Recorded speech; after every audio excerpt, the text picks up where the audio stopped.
I'm Erika Del Sordo. Welcome to today's Talk with Erika. Thank you for subscribing to my YouTube channel and audio podcast platforms. You can find all of those links in the info section.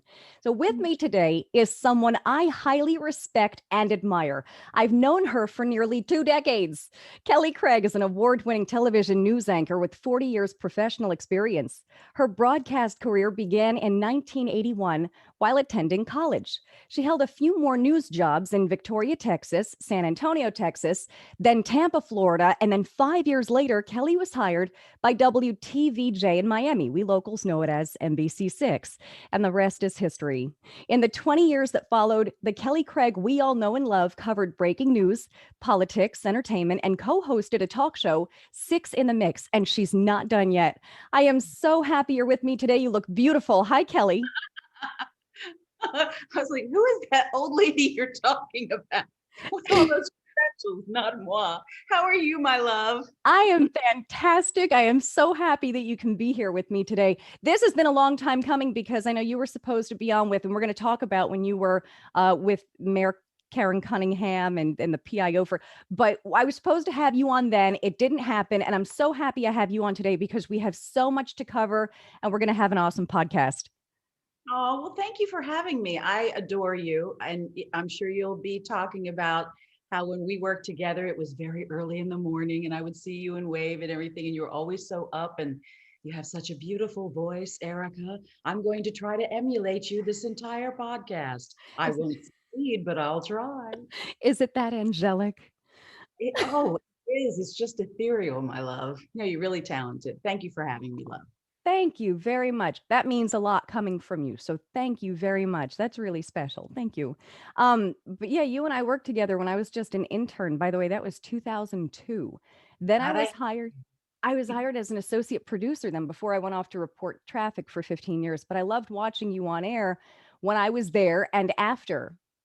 Oh, well, thank you. No, was that when I was on the weekends and you were on the weekends? Is that what you're saying? We worked together then? We did. Well, obviously we were, yeah, you were on the weekends. I remember that. But obviously we worked together, I think, for the few years that I was there. But weekends were awesome. From it was one-on-one. I think I was your writer and you were the anchor. And that was fun. You're fun.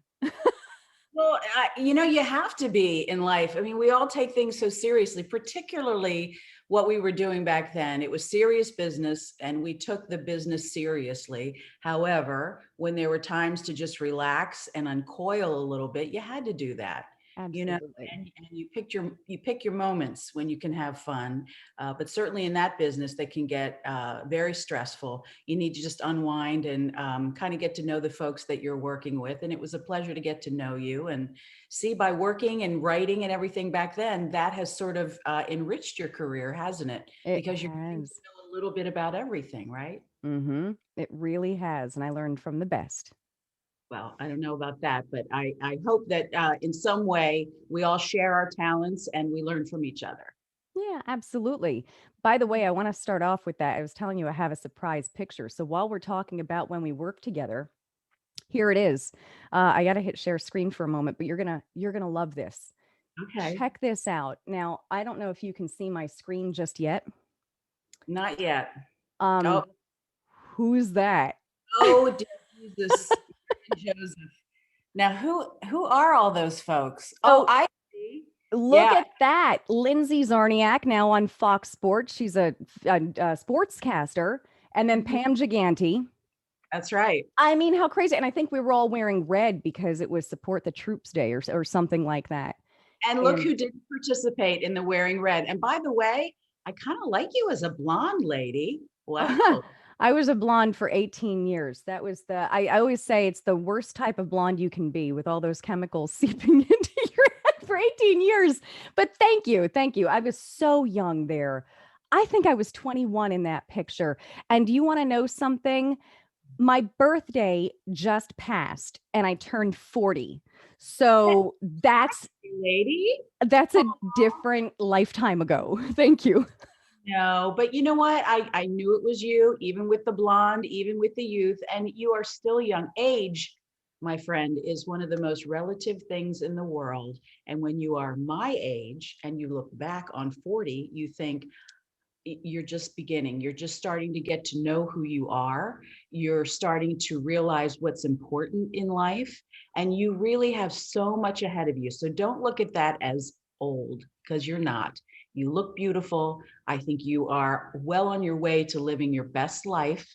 And you have only rosy things in your future. I can tell. I can tell. I can see the future, my love. Just fine. Thank you. Thank you very much. Thank you. And I feel good. I feel better going into 40 than I did at 30. So, thank you. Right? And I know Mhm. one day I'll be looking back going, "Oh, I wish I was 40 again." Oh, I know. I never look back and say, I wish I was 30. I wish I was 40. Um, what I do is look back on those and say, I wish my faith was a little bit stronger, because now at my age, I look back and say, if I had only had faith that things are going to be okay, because they always have been with faith, not on my timeline, but with his timeline. I'm Mhm. going to be okay. I wouldn't have worried as much. I wouldn't have had clinical anxiety as I did at one point. So you really have to stop and not look like, I'm 40, I'm 50. What have I done? Listen, everybody's just trying to figure it out. And if we look to a higher source, we're going to be just fine, because it's not all about us. It's about building each other up and having faith that things are going to be all right. Whatever your higher power is, you have to look at that higher power and know everything's going to be just fine, and it will be. I love that. That couldn't have been more perfectly said. You're so right. You are so right. It always works out and you're always like, "Why did I have anxiety over that?" It always works out. You're so right. Thank you. Just tell yourself that. And I mean, not that I'm any font of information or I know it all. I don't. But that's the one thing I do know. With faith, everything's going to be all right, and we have to be patient and be faithful. Yeah. That's true. That's Thank very true. Well, thank you. Words of wisdom from Kelly you. Craig. I love that. With Jack Handy, deep thoughts with Kelly Craig. I didn't mean to go there quickly, but really, words to live by, I think. So what I else? love that. I'm not used to, by the way, answering the questions. I'm used to taking over the interview, so you're just going to have to stop me if I start No, to role reversal I here. was gonna say that might be fun if you take this over. That might be fun. That's too funny. Maybe a new show is in your works. That's so funny. Let's move in chronological order though, because you've done so many things and people know you from so many things. But like, I'm going to take it way back right now. You won the George Foster Peabody Award for Hurricane Andrew coverage, and Hurricane Andrew struck Homestead in 1992. So Hmm. you were already winning awards then. Well, listen, that was a group award. I did not win that autonomously. That was by all of us at NBC6 that covered Hurricane Andrew. What a career making event! But above and beyond that, it was a very personal event for everyone who lived in South Florida. We lived it. I, like everybody else, when I look back on it, I get the pit in my stomach. I recall my friends calling me, screaming and saying, "My house is going down around me. What can I do? Where do I go?" And to have been in that little closet with Brian Norcross and Tony Segreto and broadcasting that night, and knowing that in many cases we were the only source of information for people who were indeed going through it, thousands in fact. um, it was profound and extremely humbling to have been recognized for my small part in helping people get through it. But that was just the beginning, to cover Hurricane Andrew that night.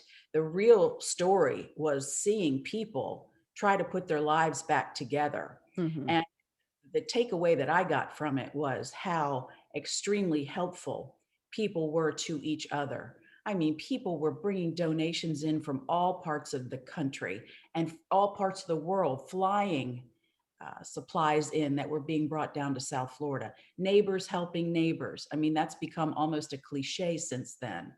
But to see the humanity and to see the patience on the faces of people who had lost everything, That to me was the real story of how a community can come together after such devastation.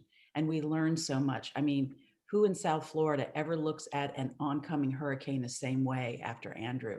We learned so very much. And, for those of us who get into the broadcasting business, Ms. Del Sordo, uh, we want to help each other. The bottom line is we want to do something in our lives that betters the lives of others. So for me, and I'm sure I can speak for everybody who was in the newsroom that night and thereafter, that was a career making event, and didn't want it to happen, was a horrible thing to have happened.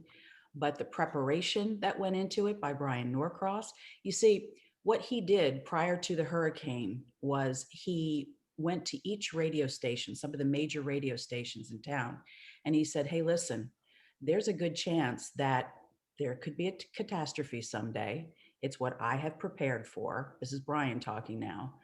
We may be the only television station on the air, but it may be that people won't be able to see us because they're going to lose electricity. What will they have? Transistor radios. So I'm asking you to consider simulcasting us so that people will be able to at least hear us on the battery operated radio if they lose all their power and a hurricane is coming their way. So Erika, most people did not, who were in the direct path, did not see us that night, but they heard us on the major radio stations, thanks to the foresight of Brian Norcross. That's amazing. That's amazing and so helpful. And to have thought of that, that's Mhm. truly incredible. And what a team. And you're so right in everything you said. I mean, it was such an awful time. But you as a newscaster, you want to help people. That's exactly what you did. And it was career making in the process. So Well, I was very fortunate to even be thought of in the same breath as Brian Norcross. I mean, I'm telling you, the man is, I think, a genius. a And legend. and a legend, and a well-deserved legend. I adore him. You talked about how I work for the Village of Palmetto Bay. When I was there, I said, hey, Brian, will you come and talk to the folks about hurricane preparedness? And I mean, that room was packed. To this day, how many years later, people really respect the man, and for good reason. Yeah, I bet. I bet. That's awesome. He's just I mean, so intelligent. So intelligent. Yeah. Yeah. Yeah, and a good guy. He's a great guy, and he's living his best life. And we've stayed friends, Brian and Tony, all of us. That's, and I think you'll agree with this, when you're in the television news business, we are in such a rarefied air in that everyone who is there is living their dream job. If you're in Yeah. television, it's because you want to be and you've worked for it, particularly in a market this big. So to be in a career that you've always dreamed of, people are happy, people are positive, and they want to see each other succeed. And so it is really a teamwork effort. And that's why I've stayed friends with all these folks for so many years, because you have that bond that really I think is rare, because I've now been in other jobs and that's not necessarily the case. Some people are at jobs and they tap their watches and say, how long before we go home. You never see that in television. We work and stay there until the job is done, and then lots of times we'll go out and we'll have fun with each other, blow off a little steam. I mean, let's face it, what we do and what we cover is Yep. serious stuff, and oftentimes tragic. So you need to kind of balance that out. And fortunately, you're with a bunch of people who share that same perspective, and want to bond friendship. Listen, some of my best friends are former anchors that I have worked with, or the wives of former anchors I have worked with. I'm so lucky. And we have stayed friends over the years. You mentioned San Antonio. Oh my God. One of my best friends, it was the main anchor when I was the weekend Wow. anchor. And I came there and I thought, oh, her name is Deborah Daniels. I love her. And I remember when I came there, I was so young. I was 23 years old. And I thought she was this older, much more sophisticated, because she looked older. And she just had this air about her. P.S. She was only a year older than me, and she was doing the best she could do. We're all just trying. And the more we think everybody else has it figured out, not so much. I think everybody's trying. We're just all trying to get by. So be kind with each other. But she was Mhm. great. We're still buddies. That's awesome. Again, you said that perfectly. I mean, just nailed it. That's so, so, so true. Um, and what was that? I've done two things perfectly, Erica. Let's go for the trifecta. Yeah, well, I'm sure we will. I'm sure you're going to nail the trifecta. No, but I'll that try to is have some. more deep thoughts. We need a whole show about Kelly's deep thoughts. No, no, no. I've had this discussion though, because more so I've been in radio. Mm-hmm. More so than the television aspect. Even when I was a traffic reporter, you didn't see me, but it really is a love for the business. I'd have that discussion all the time. Anyone who is in that business is in it because you love it. Right. It's not, I don't know, you don't hear of too many, and maybe there are. I don't want to generalize, but not too many very happy accountants or very happy, you know what I mean? Mhm. I think some people go into certain careers that they're just not happy doing. I don't know how to word that. Like I said, I don't want to generalize. There might be some very happy attorneys and accountants and everything, but when you go into radio and television, you really have to love what you do. And a lot so because, like you were saying, it is very gory. It's almost in the sense of, and I don't want to compare it too much to a police officer, but you see the same thing, the same Mhm. gore. You're on the same scene. The Mhm. news is there with the police, so it really is going through almost the same thing. Right. And I don't know about you, but I have forged so many bonds with police officers because I would never compare myself to a police officer. But yes, we do see some of the things that they see, and my respect for them, particularly when I was much younger and getting into the business and seeing how they handle things, just grew exponentially. And to this day, I Mhm. love the blue and. Yeah, they really don't teach you that in college. You have college and it's wonderful in theory, but if you're lucky enough, like me, you mentioned Victoria, Texas. That was a tiny little town that was starting a brand new television station, and I went there right after graduation. I was so lucky to have gotten that job because you learn everything because you have to do everything there. Small markets are wonderful. You get your bumps and bruises there. You learn how to do the things that others will be doing as you progress. So I shot stories for other reporters. And what was interesting, Erica, is back in those days, you couldn't just shoot a story on your phone like they do today. Right. God for that convenience. But back then, it was hauling around a 40-pound Ikegami camera, and then you had the recorder, the great big recorder, and then a light kit. And that's fine. That's okay. I'm a girl. Hey, girl power. I did it for other women and other men. But here's the caveat. My first station was owned by this very proper Southern woman. And she thought, I want all my reporters to wear dresses. No, these are just the women, not all the women reporters. I want them all to wear dresses or skirts to work. Well, wait a minute, Mrs. Constant. We A have to drag all this equipment through work, and B, I don't know if I have enough dresses to wear a dress or a suit every day. Do you know what she did? And we respectfully said that to her that we're just starting out, we don't have this wardrobe. Well, she, a wealthy, very generous woman, brought all of us one night. We all gathered around, all the women, and she had like 4 tables. She laid out all of her clothes that she no longer wore in all different sizes, and she, Wow. girls, this is all for you. Now I have everything in different sizes, so you just go through. There's accessories too. She's very quiet, very subtle. Oh God, I loved her. And we did. And I wore some of her clothes for years. Oh, she had such good Wow. taste.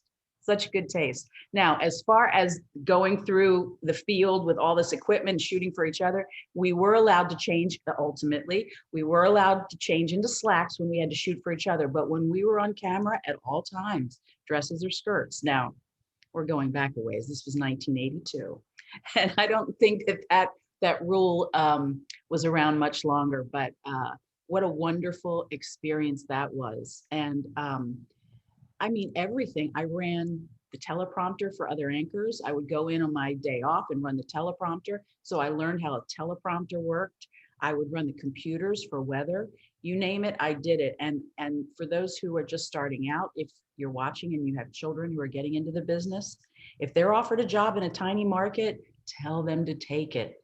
Not just because it's starting their career and getting a good resume under their belts, but it really does give them experience that they will call upon years and years and years into their career.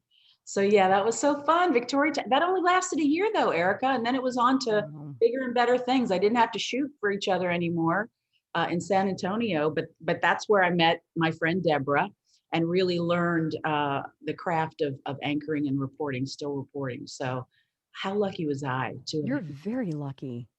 been given those opportunities so early on. Yeah. Mm-hmm. But as you said, you have to love it because it was all hours but I had nothing going on I mean, I was from Maryland, so this was Texas. So I moved there for the job and I totally immersed myself in the job as I tutor young people to do. Go get those smaller jobs, get them under your belt.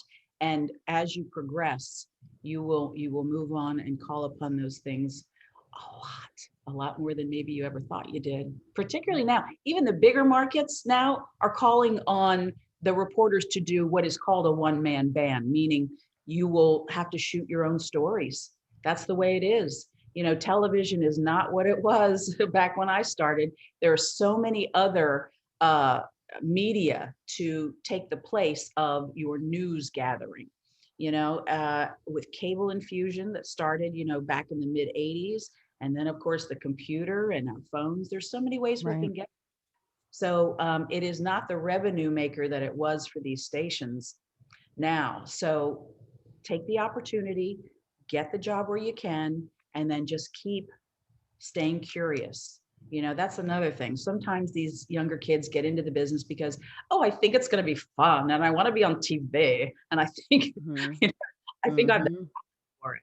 Well, good, but please don't make that your primary reason for trying to get on. You want to get on because you believe you have a talent for storytelling and moreover, you care about what's going on. You really have to have a vested interest and be curious. You want to ask the questions that everybody is thinking. So if you don't have that organic curiosity, I don't know about you. I would question your motives there. But there are so many people like yourself that I met how many years ago, 20, 30 years ago, that you could just see had that spark and the curiosity, and they wanted to learn, and they were really curious about their Miami, their world. And that's what it takes, that seed of curiosity. Absolutely. Yeah, absolutely. Absolutely. Wait a Again, minute. I think that's my third deep thought. yeah. Trifecta. I was just going to say another perfect thought, because that really, you nailed it. And Mark, you've had honestly, you've had a wonderful career, but again, you're talking about, look how long ago you started and mhm. look at what you went through. And so then younger folks probably see you like, wow, I want to be there. I want to do what she's doing. She's having fun. She's a big anchor. But you don't walk into it. Maybe nowadays you do. Some, from college go straight to the anchor desk, but you don't just do that. You don't just step into that. There are dues that had to get paid, and you paid a lot of them. You learned the industry. You had a love for the industry and a huge care for the industry. And that's why you got to have fun doing what you did and why you got the jobs you did. And what I'm getting at is, I think at some point, I even, I don't know when you were with the Village of Palmetto Bay, was 2018, but you were on air with Paul and Young Ron on Oh, their show. I mean, and that was what, but that's what I mean. Oh my gosh, everyone loves you. Everyone loved you. You are just so well, entertaining. listen, that was an entirely different experience. Yes, it was broadcasting, but entirely different from news. And can I tell you, that was probably one of the most enjoyable jobs I ever had. That began because I was a big fan of the Paul and Young Ron show, as was almost everyone in South Florida. Right. And one day they asked some of the newscasters, hey, I fill in, it was a bit, come in and fill in as a producer. And they asked me to do it. I'm like, a producer. I really wasn't producing it, but what I did was I got together with a songwriter friend of mine, and together we wrote a song that I produced, and they played it on the air, and it was funny. And that sort of snowballed into, hey, would you like to be the girl on the show? Wasn't that nice? The girl on the show once a week. So I would come in and just kind of give the female perspective of all their shenanigans. And next thing you know, they helped me get a job at the cluster, meaning the group of radio stations. So I was down the hall doing a show. It was kind of well, they have them in separate different markets. It's kind of like it was called She, but it wasn't the typical She that used to be on Right. the Florida Airways. It was like the Tom show where you hear the voices of somebody, or the Jack FM that they have in Baltimore, but they called it She here. Long story short, it was so creative. I could write all of the fun little things that you would hear somebody say. I don't know what they call them. They used to call them drops, I guess. And it was so fun and so interesting. So then, me being down the hall, they would bring me in, Paul and Young Ron now I'm talking about, they would bring me in twice a week, and then 3 times a week. And then it was Monday through Friday. I would be in the back kind of writing some things for them or doing some computer work, and they would grab me and bring me on. So that lasted about 3 or 4 years, and I loved it, thoroughly enjoyed it. And what's interesting was, you see how the sausage is made. And I realized that the business of being funny is quite serious when you're not on the air. So as soon as it could be the most raucous, funny thing for 10 minutes on the air. When the commercial would hit, they would go into the very serious business of planning the next segment, what's going to happen. And I was kind of like, wow. And Ron would read the paper and check the computer about what's going on. It was very quiet. It was a sanctuary. You did not go in there and just start talking to anybody. They really needed that sort of cone of silence to plan. And then the level of talent of Paul Castronovo and of Ron Brewer, to me, it was a God-given gift. That those guys were just organically funny, and it raises your game. So if I was there and you say that I was funny and you enjoyed it, that's the most extreme compliment, because with the two of them, on either side of me, my God, how humbling it was at times. And by the way, when I would try something and it wouldn't work, they would let it die. They would say, "You're on this show, you die a slow death." And I'm like, yeah, when I'm on your show, I die a slow death because you killed me. They set you up sometimes, and that's funny in and of itself. So, you try sometimes, but you also learn not to try too hard, not around those guys, because it doesn't work. Right. I just remember my dad saying to me one day, he calls me up and I'm at work at the same time they were on air and you guys were on air. I was already at work, and he calls up and he's like, "You've got to tune in to Paul and Young Ron. You got to listen to Kelly." And I'm like, "Well, I'm at work." And it was tough because I really loved their show, but obviously being busy doing what I was doing at the exact same time, it was very hard to listen to the show. But he's like, you have to find out if they can play it back. He thought that was the greatest. So, Well, it's unusual for a newscaster to go from one role where you don't really see too much of a personality, and it is all about the news, right. to another that is all about the personality. So thank your dad for me. If he found me amusing, I'm highly complimented. Thank you so much. You're welcome for him. It was great. It was great. Now let's talk about the village of Palmetto Bay, because Mayor Karen Cunningham is one of my favorite guests on this show. So I know that you were her PIO, her public information officer. Tell me about what you did with Karen. Well, it's interesting because yes, Karen is and was, when I was there, the mayor. When I started, it was Mayor Eugene Flynn, and then Karen ran against him and won. And my job as public information officer, one of my responsibilities was writing and helping her write entries for magazines, speeches, entries for her own blog, etc. And I really got to know what it takes to be a public servant. You and I have covered many things where we talk to mayors and we get their perspective on things. But to see someone close up and see exactly what they do every day in their role as mayor was extremely humbling, because they really dedicate themselves to public service. And there are very complicated matters that affect lives every day that they have to deal with. And I think going into the job of mayor, that I have learned is you're not going to make everybody happy. And you have to be willing to have a very thick skin and a very strong sense of purpose, and to believe what you are doing is the right thing and to maintain that steady course. And she has that. So to me, Erica, every experience is a learning experience, whether it was a good experience or a bad experience. What did you learn from it? And for me, that job was a great experience because I learned so much about myself, what I'm good at, what I'm not good at, what I probably will never be good at. But there are things that I think together she and I accomplished that were great things. And so I'm very proud to have worked with her, even prouder to have forged a great relationship with her personally. We're great friends now. And I still do some consulting for government work, not just with her, but with others. And so it's Nice. exciting. And what a great place to live, Palmetto Bay. She is very lucky to live there. And I think she would say even luckier to serve the people. But boy, does she ever work her tail off. I have never worked with anybody who works harder for any one purpose than she does. I can't believe it because you have to. That's There why are, she's one of my favorites. I know. oh gosh, yeah. And she never gets her feathers ruffled. That's probably the prime thing that I was so impressed with her about. You know, we as people kind of go on the defensive naturally when somebody comes after us. She knows that as the mayor, she isn't going to make everybody happy, not all the time. So I think she has taken it into her constitution that that's part of the job.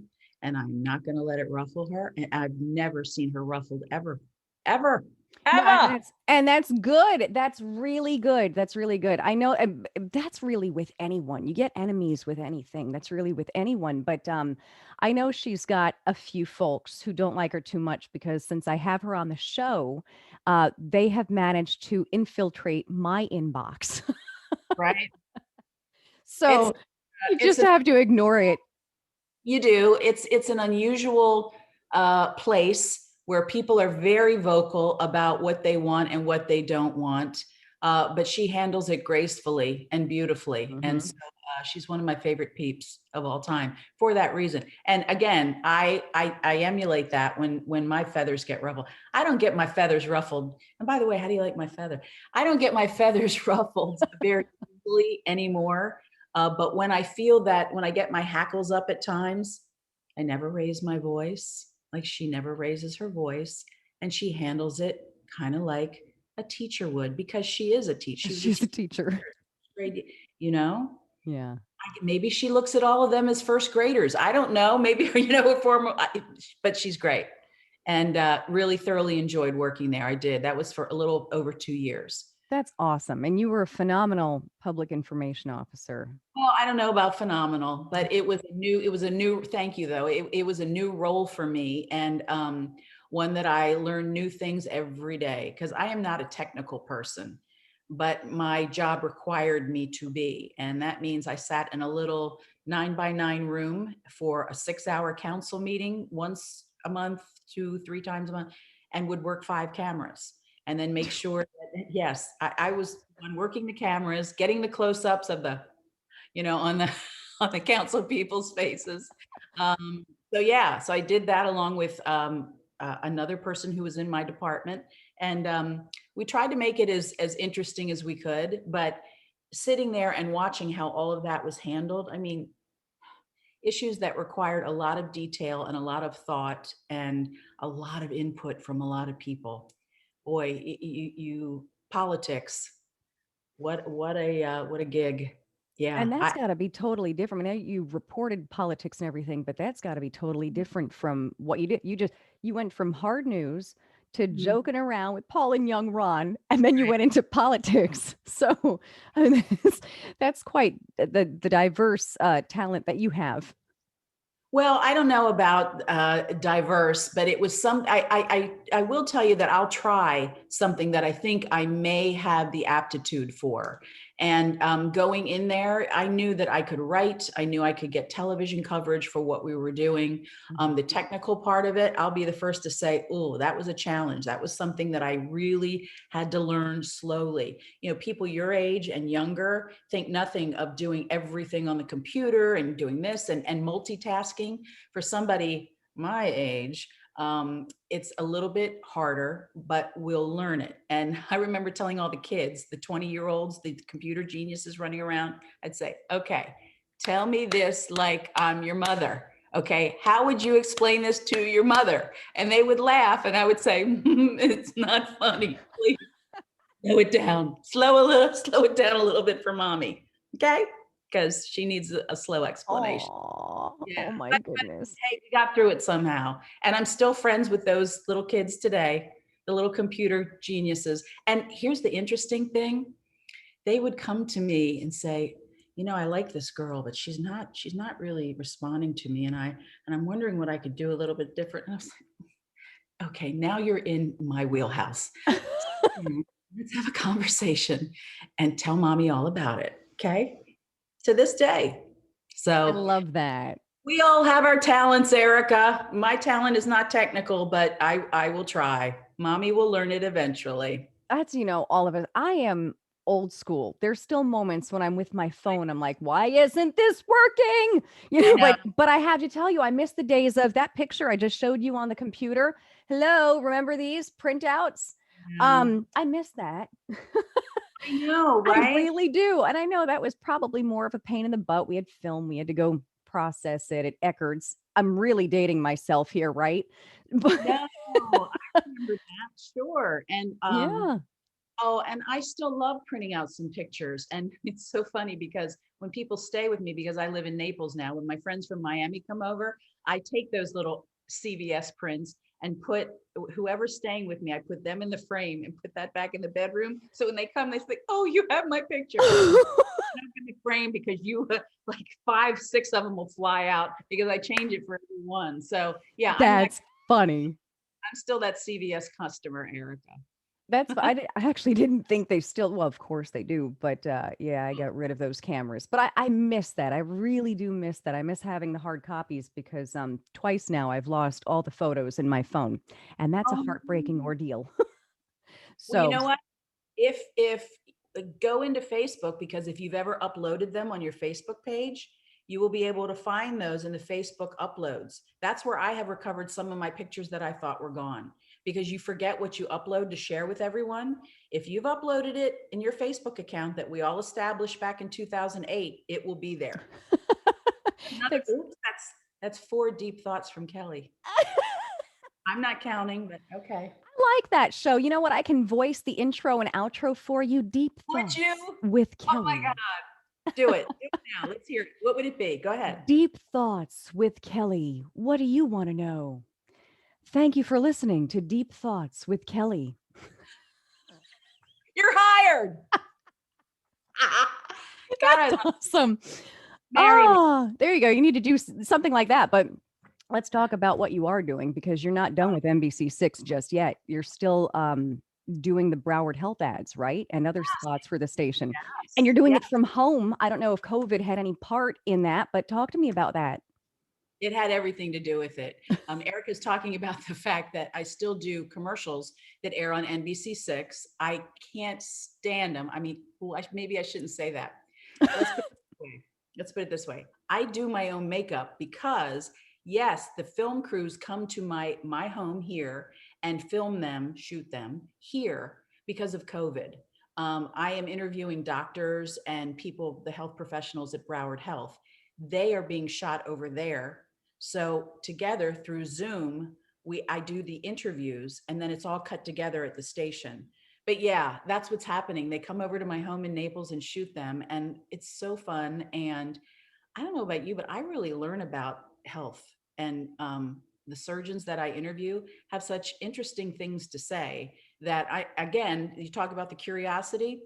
I love it. And so, yeah, they'll call me and say, let's do another set of commercials. And in fact, tomorrow they're coming to my little humble abode and we're going to shoot a couple more. So I'm really thrilled to still, have my toe dipped in that water. And yeah, you'll see them. You'll see Kelly Craig pop up on your screen when you least expect it while you're watching NBC6. So that's a lot of Oh, fun. I Yeah. love that. I love that. And I'm not blowing smoke up there when I say this, but Kelly, you really look like, I mean, almost better than I knew you 20 years ago. You look phenomenal. Well, You you're do. so sweet for saying that. I don't know about that. I have a really good light here and the backlight. I dressed the set for this. No, but you know what I honestly believe, Erica, is that your outside really reflects how you're feeling on the inside. That's And true. me moving to Naples here almost a year ago was probably one of the best things I ever did. I'm fortunate to be in a position that I could do that. Um, I'm in love. My father says, I can tell you're in love. And I said, why, Dad? He says, because your nostrils flare every time you talk about him. And I said, Maybe that's what it is. you're absolutely wrong, And Dad. I hear what you're talking about. But yeah, so there's that. you're Um, talented. That's awesome. Can you and flex for us too? what do you mean? I said Nos- flex. You can flex for us too. okay, that's a term that you young people use. What does flex mean? Does flex mean like you're bragging a little bit, or do you mean literally flex? I meant literally flex. Oh, I have nothing to lift here but a hairbrush. There Wow. you This go. pays off about And now 6 hours. you gotta flare the nostrils at the same time. I can't do the flare on demand. It has to be live. I'm so sorry. There you go. Oh, That, too funny. yeah. Oh, So I'm yeah, happy for you. I'm really happy for you that you're in love, you're in Naples. Kelly, things are going really well for you. That's awesome. they really are, and I'm blessed. And I went through a really rough time, Erica. Everything hasn't been roses, just like everybody's life. You have problems, and I got divorced after 25 years, and that was something. So I'm not here to sit up and say my life has just been, the garden path of everything wonderful. It hasn't. It was bad, and I went through a really severe anxiety. Um, and fortunately, that got under control after a few months. But every day I would wake up and I was panicked, just panicked, because suddenly the life I knew with my husband and my son was over. And how do when you feel like the rug has been ripped out from under you and you have to go on and live a life and take care of everyday things, you need to move on. And so I got help. I got over it and I made it through. But going back to what we talked about at the very beginning, if I had faith that everything was going to turn out fine, if I had relied on my faith more decidedly, I think maybe I would have gotten through it even a little bit faster. But even then, I was remembering, geez, every time I've been in a rut before, every time I have had this issue before, if I had just relied on my faith a little bit more, I would have been okay. And I ultimately was. So, again, going back to your higher power, always remember that and know that other people don't have it figured out either. They really don't. We all, when we're sort of in that place, that horrible place, or maybe it's not necessarily anxiety, maybe it's depression for some folks, maybe it's loneliness, which is awful. Um, you really have to know that not everybody has it figured out, and other people are just as depressed, anxious, or lonely as you. And sometimes you have to take a chance and reach out to people and ask them and confide in people. Be very selective who you confide in, but confide in people and say, I'm going through something. What do you think? Because friends are so important. When I was a little girl, my grandmother, Southern woman, not the same Southern woman who owned the station I was telling you about. This is my grandmother from Virginia, my nan. And she used to say, darling, let me tell you something. Friends are the most important things in life. If you have friends, you are rich. And I am rich because of my friends. And God, she was right. She was right. I am so blessed to have such a supportive circle of friends. And a lot of these friends didn't come to me. I had to reach out to them and really keep up with the friendship.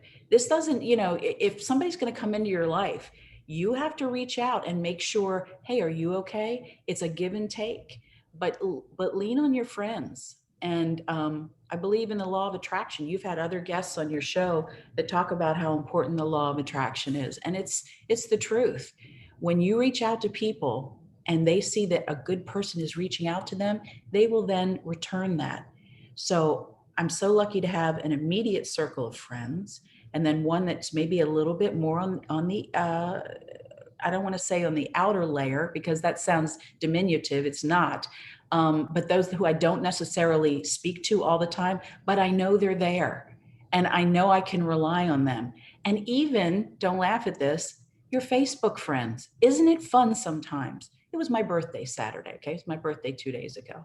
Yes, I happy had, birthday, by the way, again. thank you. And happy birthday. Is your birthday around now, did you say? Or it was Yeah, yeah, yeah, yeah. so happy birthday to you, my lady, once again. But I guess just everybody wishing you happy birthday. Isn't that the best when you see Yes. people and some people that you hadn't even thought about in so long? It is so humbling and so sweet. It's just, there's just a sweetness to that, Mhm. that I'm so lucky to have. You're not going to get me to cry, Erica Del Sordo, but it means so much to me. Well, and It you means so hear from people though, you hear from people who you're like, "Oh, I didn't think that they, you don't hear from them for years," or much. No, he liked me. I didn't even think yeah, he liked me. I didn't know that person was still my Right. Facebook friend. Right, right, right. We were Facebook friends, but it means so much to, so shout out to Facebook. And I don't know, just the takeaway from this, I think, is, Erica, no matter who you are, no matter how much people think of you and think, oh man, does she have her life together? People have their struggles. Everyone struggles to some degree or the other. And we're all just we're like the ducks with our feet going. So when you see someone who you think is struggling, ask how they are, and ask again if they answer and you don't believe them, because we all need help from time to time, and we are all able to return that help and support each other um, most of the time. But take the time to get help from others when you need it, really. So yes, you said, oh, I'm so happy for you that you're happy. This and that. It took a while. It took a while, and I'm very blessed. I'm very blessed. Oh, thank you for sharing that. Thank you very much. I think a lot of people need to hear that because again, I know we're talking about your beautiful career and you look beautiful and everything is wonderful and people don't understand that there has been a hard struggle. You got through it. God is Mhm, good. mhm, Um and people don't know that. Some people don't. They really don't understand that everyone really does. It's not all sunshine and butterflies. And mm-mm. it all It, depends on how you come out on the other end.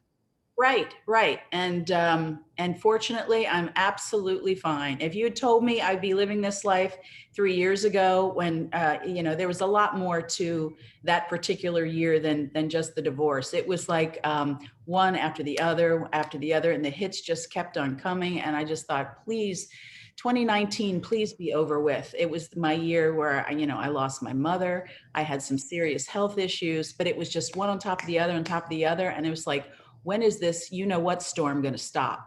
So we all go through it, ladies and germs, and we all need to help each other when we do go through it. I don't care who you are, you will go through it at some point or the other. And only by reaching out to each other can we really thrive and live your best life. That's so true. That's so true. And I mean, a great takeaway. Fifth deep thought, maybe. Fifth deep thought. So talk to me about Jack Ryan, your son. He's in college. How has he helped you through this? What's he up to? I remember when he was just a baby. He's in I college now. do. Oh, that little rat Fink. I love him so much. He is a character. He makes me laugh. No matter what, he'll come up with something. Yeah, he's a student at FSU. He, like so many other students, are taking their courses online now. So he's at home in Miami, Oh, good. finishing up got 6 more credits. He's taking the slow boat to China to graduate. So God bless him, and he's getting through. I'm so very proud of him, and he's doing some substitute teaching at his high school, Westminster Christian School. So he's staying busy. He turned into a nice young man. So I'm very proud of him. And yeah, he calls his mama like a good boy. Oh, that's really sweet. How old is he now? He is 24, and he Mm. just came over and helped me celebrate Easter on the beach. We had a nice little Oh, day on the beach, and then we went over to Poppops. My father lives one street over, so we went over to Poppops for Easter, and we had just a grand time. So hopefully he'll be coming over a lot more often. It's hard to get him over here to Naples. He said, "Mom, everybody looks like Pop Pop over there." I said, "Yes, yes, son. There's an older population here, and they come here because it's a lot slower than Miami, yet they still get the wonderful beach and this great weather. And older people like to be warm in the winter. So yes, they come here and they make our economy thrive. So I love my neighbors. And besides, when the most, I would say our population is probably the median age, at least in my neighborhood, is about 80. Makes me look younger, Erica. there you go. By There you comparison, I go. stand next to those ladies and say, "Hey now." Is Nice. that Very wrong? nice. There's a perspective. Oh, that's awesome. That's Mm, awesome. I'd right. imagine he would want to visit you more. I mean, you're in a beautiful area. Why would you Well, not go visit he, mom on the beach? oh well, he lives in Miami, so the beach is there, and he Yeah. likes that fast pace. And I say, "Someday, son, someday you're going to like it a little bit slower." He said, "Absolutely not." And I'm like, "Okay, well, you go live you go do you, son. But I'll be over here." And he visits, but he's a character, that one. I wonder where he gets it. Couldn't be from you. Yeah. They never realized that one day that party lifestyle and that all that lively Miami-ness, well, yeah, they'll want someplace in the country at some point. Miami-ness. You're funny. Miami-ness, there's an Erica-ism for you. Kelly, thank you so much. This has really been fun. I know a lot of people were probably like, where did Kelly Craig go? And that's why I wanted to have you on the show so many times. And we got to do it now, which is perfect. Well, it was my honor to have been asked. And may I say, your hair is just so wonderful. How do you get those long sausage curls? Maybe we So should talk later, but maybe the people want to know because maybe they've been thinking this is how do you do that? we have to maybe do a whole show on my hair because remember, Paul in his show is talking about my feathered hair. And now you've called them sausage curls. I love that. Do you want to Mhm. know something funny? Um, I I- went to the mall many moons ago. I don't really like malls, but my girlfriend and we were at the mall. I want to say this might have been 20 years ago. And there's a product, I don't even know if they're still around. This is awful, the hair styler. You ever hear of the hair styler? And it's a curling iron that's not a typical curling iron. It's just a long piece of ceramic. So it's supposed to Okay. keep your hair healthier. And so I do that before all of my shows. And I've got my hair styler that still works after 20 years. Wow. Okay. So that's a good product. And Yeah. secondly, yes, your hair is bouncing and behaving, lady. I like it. And Well, I thank just you. question that everybody has probably been wondering this entire time. So now I can breathe easier. I asked the question. We all know your secret, and we can't get a 20-year-old product, but at least we can try to emulate you. My hair has gone so flat as we're talking, but enough about me. What do you think about me? Kelly, I think you look beautiful. You really do. And I can't stop saying that. And I really mean that. I really mean that. You look fantastic. Thank you. Thank you so much. And thank you for having me. This was a pleasure. You're welcome. You're welcome. By the way, I was going to say, you know what also is a big secret because when I was living in the city in Hollywood, um, you get city water and that dries out your hair. Well, now that I live in the country up here, I have a water softener. If anyone really wants a good hair secret, the water softener. I have never, there are no extensions in here. I have never, even when I was young, had my hair grow this long ever. Beautiful. And can I just sum this all up by saying when I was in the business really early on, I would do a hard hitting story, and I was so proud of my journalistic methods going out there. My mother would watch the show and say, "Oh, I love that shade of lipstick. Where did you get it?" You know. So how do we end this? Talking about hair. So I have become my mother. I love it. I love it. I can't thank you enough. This is wonderful. We need to stay in touch and we need to do a show with Karen or somehow get us all together at some point. I think Karen will probably agree with me and say that we'd love to go to Naples and visit you. I would, you have an open invitation, my dear. Well, thank you. Thank you very much. Thank you, Kelly, so much for today. My pleasure. Thanks for listening to Today's Talk with Erika. Join me next week for another discussion with the experts who help make life easier. Please visit my website, erikadelsordo.com, where you'll find all of my social media platforms and more. And be sure to subscribe to my YouTube channel. Once again, thanks for listening.